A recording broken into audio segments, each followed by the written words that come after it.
সুপ্রিয় দর্শক, প্রবাসী প্রিয়জন অনুষ্ঠানে আপনাদের স্বাগত জানাচ্ছি। বাংলাদেশ এবং দেশের বাইরে যে যেখানে থেকে আমাদের এই অনুষ্ঠান দেখছেন, প্রত্যেককে জানাচ্ছি আন্তরিক প্রীতি এবং শুভেচ্ছা। প্রবাসীদের জন্য আমাদের এই নিয়মিত আয়োজনে আমরা সবসময় চেষ্টা করি আপনাদের নানান ধরনের কথা তুলে ধরবার জন্য। আমরা চেষ্টা করছি আপনাদের সুবিধা অসুবিধা, আপনাদের সুখ দুঃখ বা সংকটের কথা আমরা তুলে ধরার চেষ্টা করছি। তো আজকে আমাদের অনুষ্ঠানের শুরুতে থাকছে যারা প্রবাসী হয়েছেন অথবা যারা প্রবাসী হতে চলেছেন তাদের জন্য অত্যন্ত প্রয়োজনীয় কিছু তথ্য এবং পরামর্শ। বৈধ পথে টাকা পাঠান, লাভের খাতে টাকা খাটান। বৈধ পথে বিদেশ থেকে টাকা পাঠান, নিরাপদ থাকুন, দেশ ও ভবিষ্যৎ গড়ুন।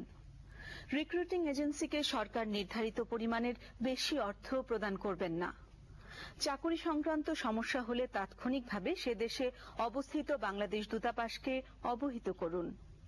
যে দেশে যাচ্ছেন সে দেশের শ্রম আইন সম্পর্কে ধারণা নিয়ে যাবেন। বৈধ রিক্রুটিং এজেন্সি ব্যতীত কোনো ব্যক্তি বা দালালের সাথে অর্থ লেনদেন করবেন না। প্রিয় দর্শক, এবারে থাকছে আমাদের নিয়মিত আয়োজন প্রবাস বার্তা, আর এটি পাঠ করছেন ফারিয়া দিলশাদ মৌ। আসসালামু আলাইকুম। প্রবাস বার্তা পড়ছি আমি ফারিয়া দিলশাদ মৌ। প্রবাসী কল্যাণ ও বৈদেশিক কর্মসংস্থান মন্ত্রণালয় সূত্র জানায়, সংযুক্ত আরব আমিরাত বাংলাদেশ থেকে দক্ষ জনবল নিতে আগ্রহী। প্রবাসী কল্যাণ ও বৈদেশিক কর্মসংস্থান মন্ত্রী নুরুল ইসলাম বিএসসি সংযুক্ত আরব আমিরাত সফরের পর দেশটির শ্রমবাজার খুলে যাওয়ার সম্ভাবনা দেখা দিয়েছে।